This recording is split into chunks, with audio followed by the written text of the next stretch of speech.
Orchestrated fresh memoir narrative with new characters, avoiding prior names. Orchestrated fresh memoir narrative with new characters, avoiding prior names. In the courtroom, my father took the stand, looked the judge dead in the eye, and said it like he was reading a weather report. The bakery's worth something now, finally. The van, too. Both of them ought to go to Trevor. He's got a wife, a kid on the way, a real future. He's the one who can carry the family name. My mother sat in the front row and pressed a tissue to the corner of her eye, the way she does when she wants people to see her doing it. A couple of folks from their church nodded along like this was all just common sense. I sat at the defendant's table by myself, both hands flat on the cold wood, and I felt every head in that room turn toward me like I was a problem they'd all come to watch get solved. They thought I lived beaten. The plain one, the one who never makes a fuss, nobody was watching the judge. But I was. I saw her stop turning pages. Her pen went still over a line in the file. Then Judge Pruitt lifted her head, slow, and looked straight at me, past my father, past my mother, past my brother in his pressed blue shirt. "Ms. Brennan," she said, and her voice was quiet, but it landed like a hand on a table. "Do you wish to deny what's just been said? Or is there something this court hasn't heard yet?" The room went dead quiet. My father's certainty flickered, just for a second, like a porch light in a storm. My mother's tissue stopped moving. And in that little gap of silence, I knew the whole story they rehearsed was about to fall apart in their hands. If you've ever sat in a room full of the people who raised you and realized not one of them actually sees you, stay with me, because I want you to watch what happens when the quiet one finally has the receipts. To make sense of why I was the one sitting at that table alone, I have to take you back a long way, to a house on Cedar Street in Harlow Falls, Ohio, where I learned before I could even spell my own name, that there were two kinds of children in my family. There was Trevor, and there was the help. My brother came out of the womb sure of himself. That's the only way I know how to put it. He walked into rooms like he'd been expected. He laughed loud, broke things easy, and got forgiven before the pieces hit the floor. My parents looked at all that noise and saw a future quarterback, a businessman, a man's man. "Trevor's going places," my father used to say with his hand parked on my brother's shoulder like he was knighting him. And Trevor believed it down to his bones. He never once doubted that the biggest slice, the front seat, the last word, all of it belonged to him by birth. I was the other one. I was the kid who set the table without being asked, who did her homework at the kitchen counter while supper cooked, who learned to read a room and go quiet when the voices started to climb. They called me responsible. That word stuck to me like sap. Responsible meant useful. Responsible meant I didn't need a fuss made over me, because I already knew my place and wasn't going to make anybody uncomfortable by stepping out of it. Birthdays told the whole story in a single afternoon. The year Trevor turned 10, my parents rented a bounce house and a snow cone machine and packed the backyard with half his grade. He got a dirt bike with a red bow on the handlebars and tore through wrapping paper until the lawn looked like it had snowed. My present that same year was a card with a $25 gift card to the bookstore at the mall, and my mother's handwriting inside that said, "Keep being our little helper." Trevor looked up from his pile, grinned at me, and said, "Thanks for coming, Margot." Like I was a neighbor who'd stop by. Everybody laughed. I laughed too, because that's the muscle you build, and then I went inside and started loading the dishwasher so it'd be done before the guests left. The thing that actually cracked something open in me happened the summer I was 11. We had this big front window in the living room, the kind that looked out over the porch, and my mother was proud of it because you could see her hydrangeas through the glass. One July afternoon, Trevor was out front throwing a baseball straight up and catching it, except he wasn't catching it, he was showing off for a couple of kids down the block, and he threw it too hard and it came down through that window in a sound like the whole house slapping itself. I was in the den, reading. I hadn't been outside in an hour. But my parents came running, and there was Trevor standing in the glass with his mouth already trembling, and there I was in the doorway. And my father looked at the window, then at the baseball, then at me.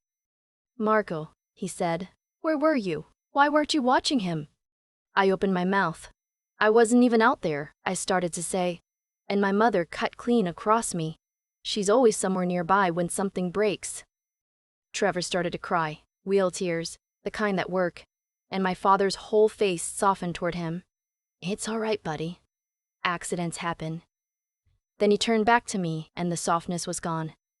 "You're older. You should have had eyes on him. Go to your room. No books, no TV, the whole weekend." I tried to tell the truth one more time, and my father said, "Enough, Margot. There's always an excuse with you. You're the one who brings trouble into this house." And behind my mother's leg, Trevor was already wiping his face and starting to smile, because the storm had moved past him onto me, exactly where everybody had agreed it should go. That night I sat on the edge of my bed in the dark, and something clicked into place, cold and final. Telling the truth didn't help me. Being right didn't help me. Speaking up only made the room colder and the punishment longer. So I made myself a different kind of promise. I started writing things down. I had a marble composition notebook for school, and I tore out the back pages, and I wrote what really happened, the date, who did what, who got blamed. Not to show anybody, just so that somewhere in the world there was a record that matched the truth, even if I was the only one who'd ever read it. It became a habit I never broke. Keep the receipts, even when the receipts are only for yourself. Years went by like that. High school was more of the same, just bigger. Trevor played varsity football, and my parents were at every Friday game with their faces painted, hollering his number until they lost their voices. I made the honor roll every semester and ran the debate team because it was the one place where someone would actually let me finish a sentence, and my parents never came to a single tournament. "We've got Trevor's game," my mother would say like it was a law of physics. "You get it right?" And I'd nod. I always nodded. I got a job at 16, ringing up groceries at the IGA on Route 9, then weekends at the bakery on the square because the lady who owned it needed a pair of hands at 5 in the morning, and I was the only kid in town crazy enough to want them. That lady was my grandmother, Opal. I'll get to her. The money I made went into a savings account I opened myself at the credit union, an account my parents never knew about, and I paid for my own clothes and my own phone and my own gas, and I never asked them for a cent. It wasn't rebellion, it was insulation. I'd figured out young that if I needed them, I owed them, and if I owed them, they could collect. I went to a state school on a partial scholarship and worked 2 jobs to cover the rest. Trevor went to a private college my parents took out a loan for, dropped out after 3 semesters, and came home, and somehow that became my fault too, because if I'd been a better influence, my mother said once, maybe he'd have stuck it out. I let that one go. By then I'd learned that the smartest thing I owned was my own quiet, and I wasn't about to spend it on people who'd only twist whatever I said. So that's the foundation. 2 kids, 1 house, one of them golden and one of them useful. And it would have stayed a sad little family story nobody ever heard about, except that my grandmother Opal went and changed everything. She passed on a Sunday morning in October, soft and without complaint, the way she'd done most things. She'd been sick for the better part of a year, and she never once made it about herself. The last time I saw her with her eyes open, she pressed an envelope into my hands, an old one, with a handwritten will inside on yellow legal paper, her shaky signature at the bottom witnessed by 2 ladies from her quilting circle. Along with it, she gave me a ring of keys and the original deed to the bakery. "This is yours, Margot," she said. "The shop and the van both. You're the one who showed up at 5 in the morning when you were 16 and never once asked me for a thing. Trevor never set foot in that kitchen in his life." She squeezed my hand. "Don't you let them talk you out of it." The bakery was a narrow brick building on the corner of the square, with a bowed wooden floor and a front case that had seen better decades, and an oven from before I was born, that you had to thump in a certain spot to light. Out back sat a delivery van. She used to haul pies and cakes and bread to the farmer's market and the occasional wedding. The place had barely cleared a profit in years. The equipment was tired, the roof leaked over the back sink, and the parking out front was more pothole than pavement. My family looked at the inheritance and laughed, basically. "That old hole," my father said over dinner the night after the funeral. "It's worth the dirt under it, maybe. Sell it quick, split whatever's left 3 ways, be done with it." My mother nodded. Trevor was already on his phone and shrugged without looking up. They had it all figured out. Sell, split, move on. I didn't argue. I'd stopped arguing with these people somewhere around age 11. I just took the keys and drove down to the square that Saturday by myself. The door stuck when I unlocked it. Dust hung in the morning light like it was waiting on me. The case was empty. The floor was scuffed gray, the walls were the color of old coffee, and the van out back had a flat and a battery long dead. But the building felt solid under my feet. It felt like something that could be brought back. It felt, for the first time in my life, like something that was mine, and only mine. I started where I always start, which is by cleaning. I scrubbed that floor on my hands and knees until the old maple showed through. I took vinegar and a roll of paper towels to the case until the glass was honest again. I patched the walls and rolled them a warm cream color that caught the light. I had the van towed to a shop on the edge of town, replaced the tire and the battery and the brakes, every dollar of it out of that savings account I'd been feeding since I was 16. I never asked my parents for help. I never told them how many nights I worked my regular day job, doing the books for a heating and cooling company from 9 to 5, and then drove straight to the square and sanded the front counter until my hands blistered through my gloves. Learning to actually run the place was harder than the scrubbing. I could bake, my grandmother had made sure of that, but baking for yourself and baking for a town are two different animals. I burned a lot of money on flour those first weeks. I taught myself the books I already half knew and the ones I didn't, the food license, the county health inspection, the point of sale, the cottage rules. My first morning open, I sold 4 cinnamon rolls and a loaf of sourdough to a retired mailman who said it tasted like his mother's. He came back the next day, he told a friend. The friend told the church bulletin and the town Facebook group, and that's how it grows in a place like Harlow Falls, by word of mouth, one honest loaf at a time. The van became the lifeline.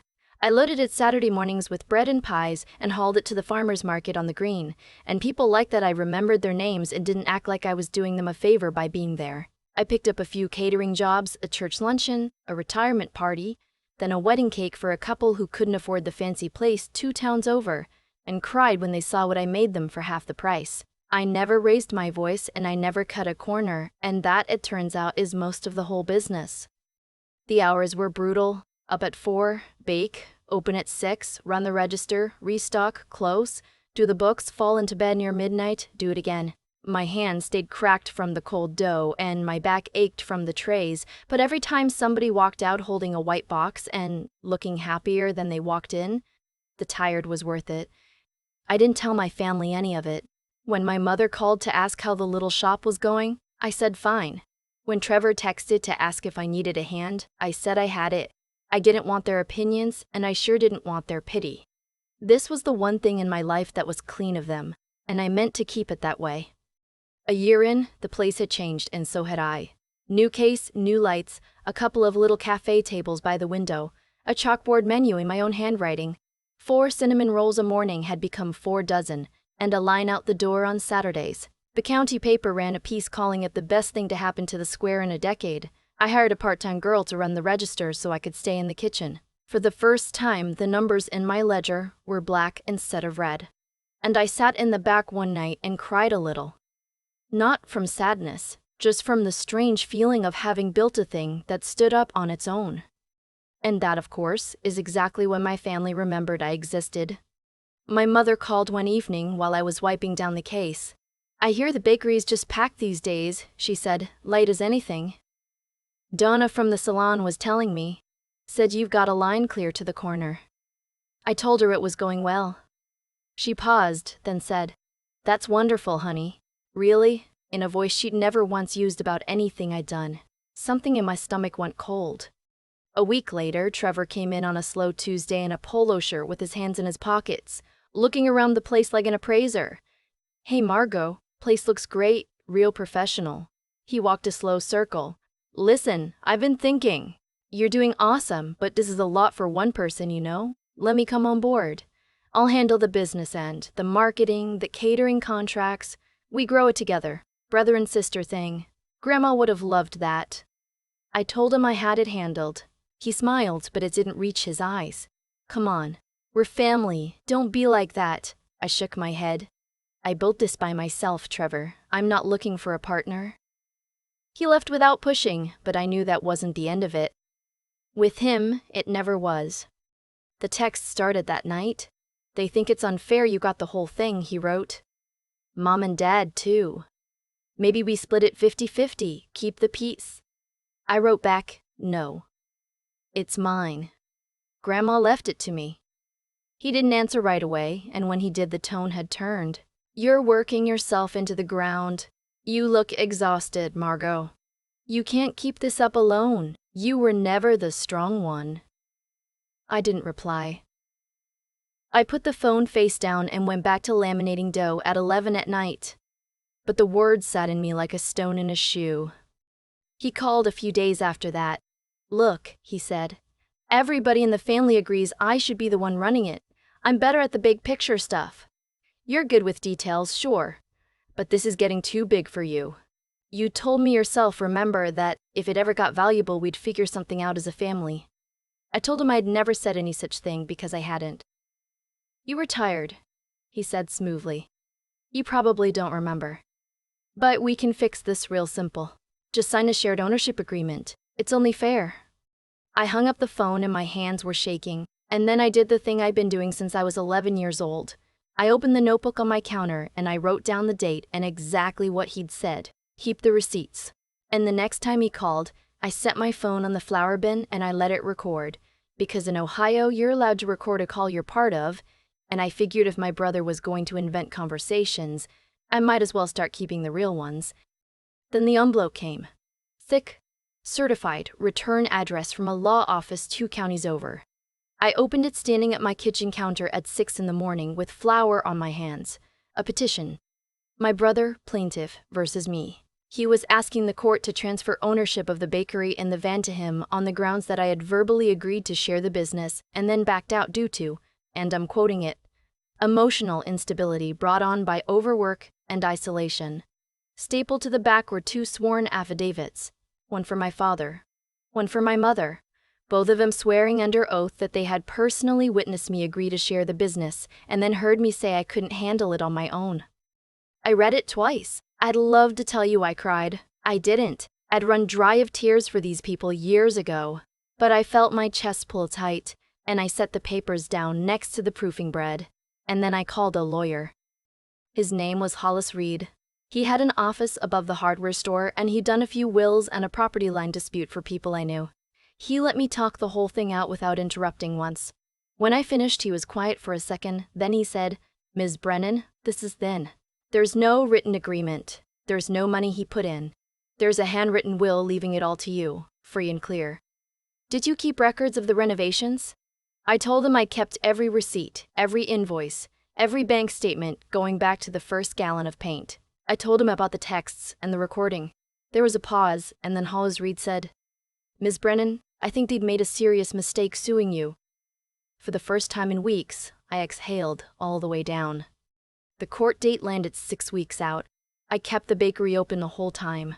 I kept getting up at 4, kept driving the van to market, kept handing white boxes across the counter and smiling like nothing was wrong.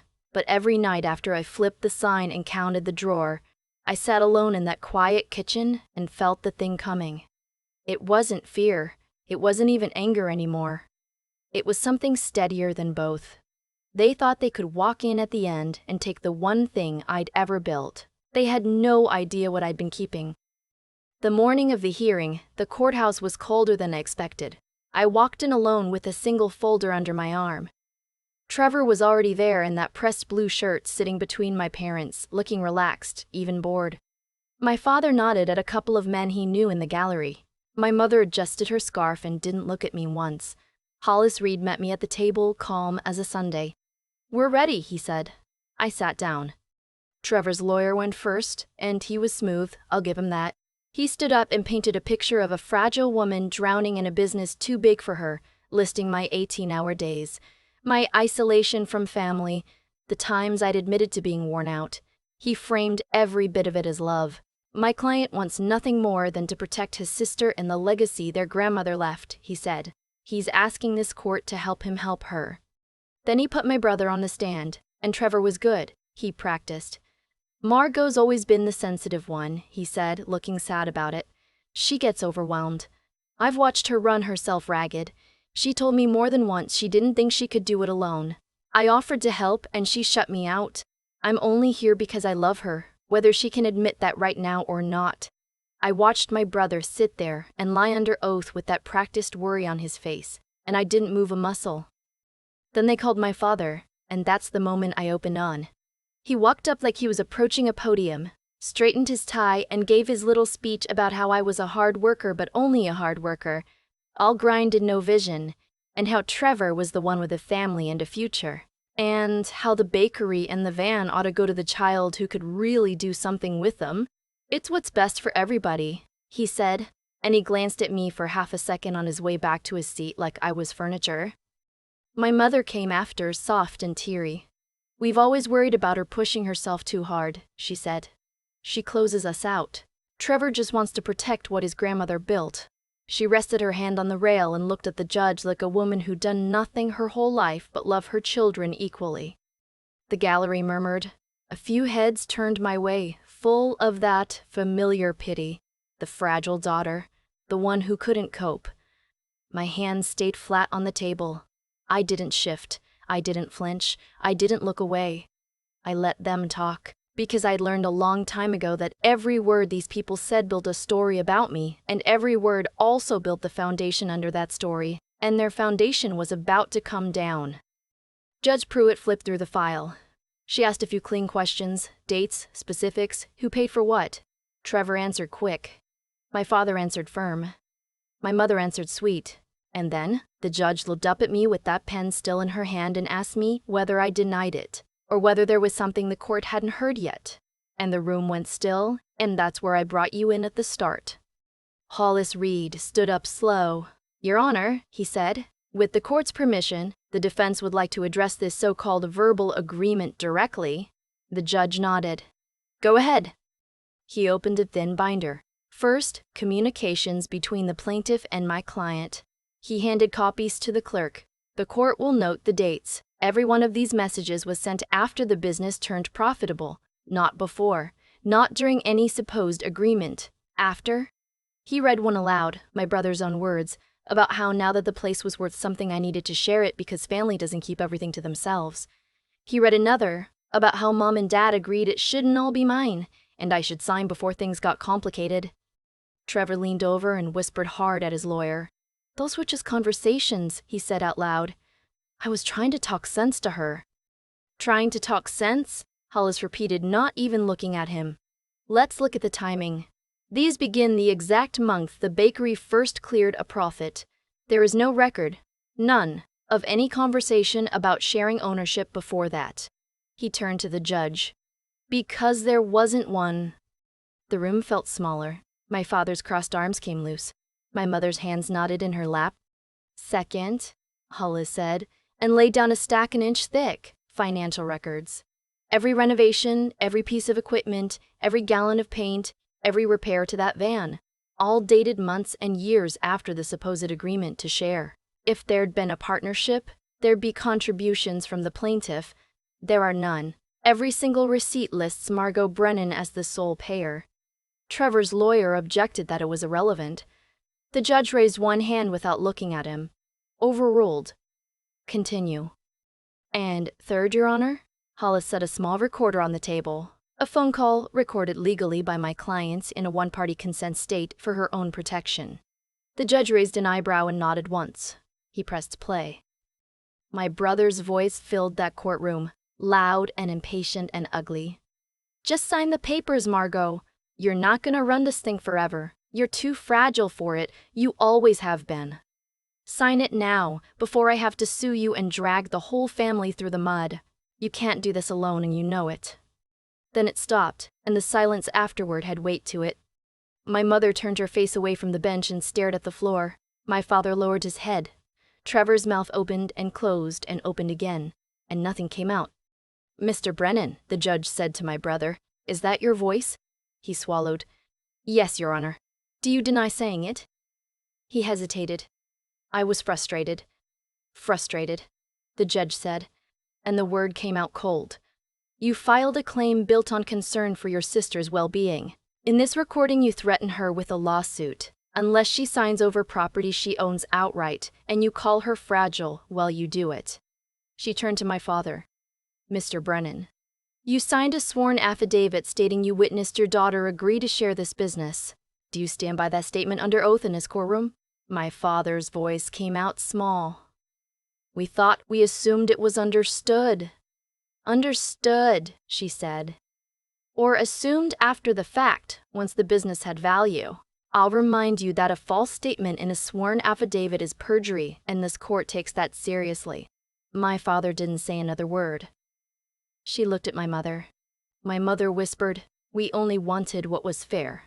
Fairness, the judge said, is not decided by who shows up after the work is done. She took a short recess and came back and read her ruling into a room so quiet I could hear the clock. The handwritten will was clear and valid. There was no credible evidence of any prior agreement.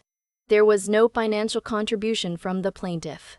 There was a documented pattern of pressure that began only when the business became valuable, capped by a recording in which the plaintiff attempted to coerce a transfer under threat. The claim was denied in full. And then she did the thing I didn't even know to hope for.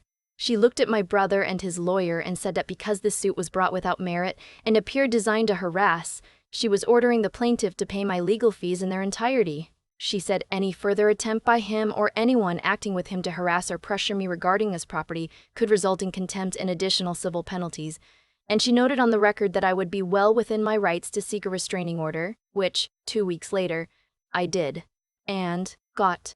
Then she said the matter was closed and the gavel came down, one clean strike.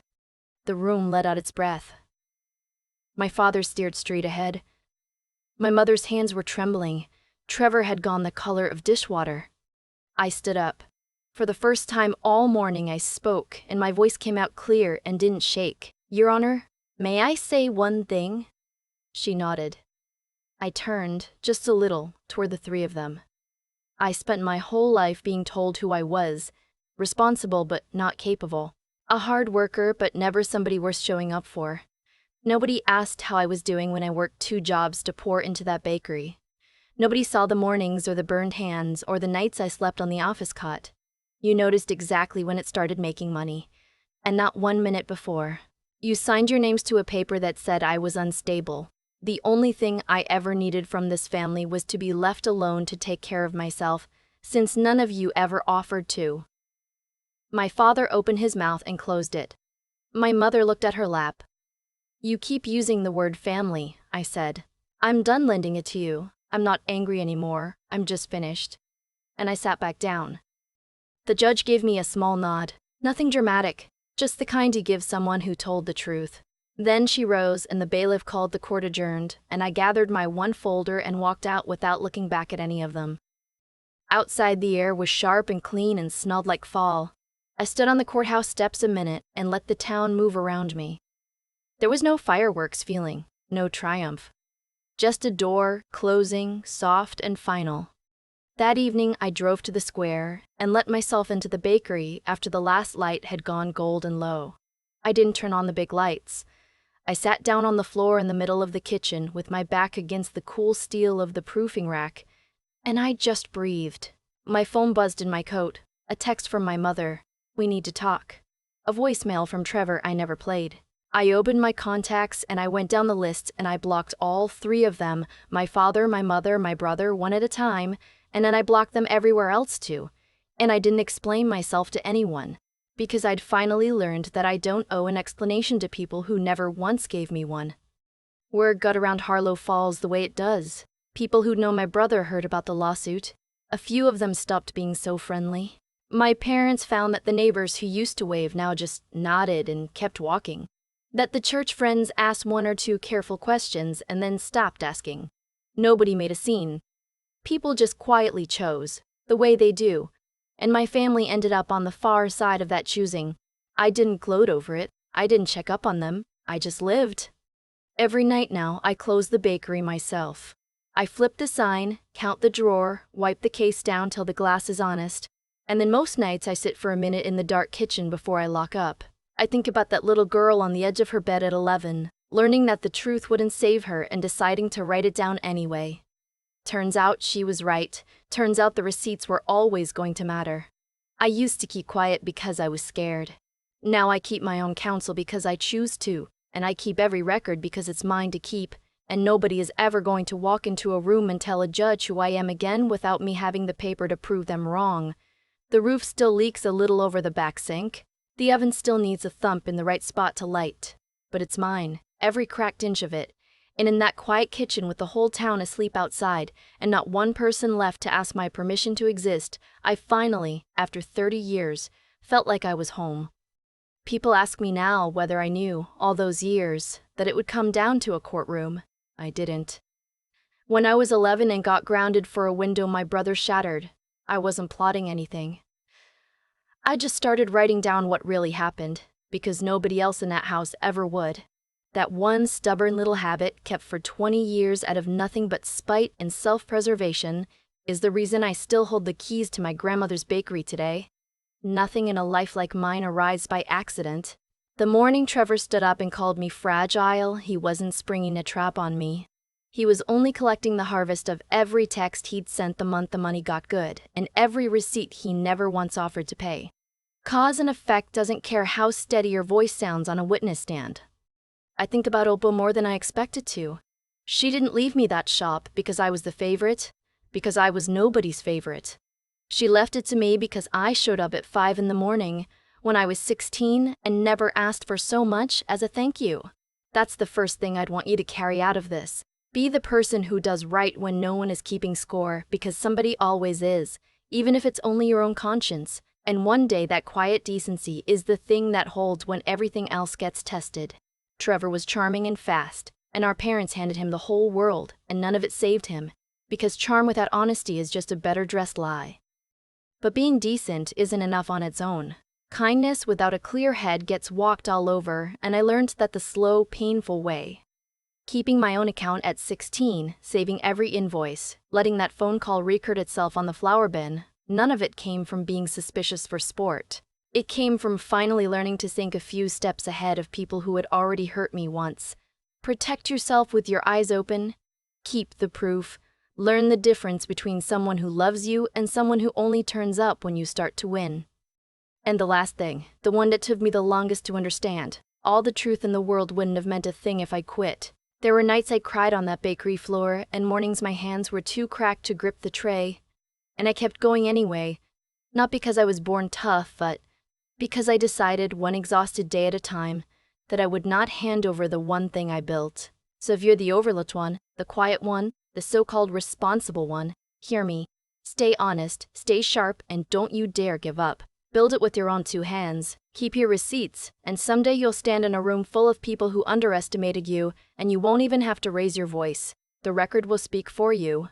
It sure spoke for me.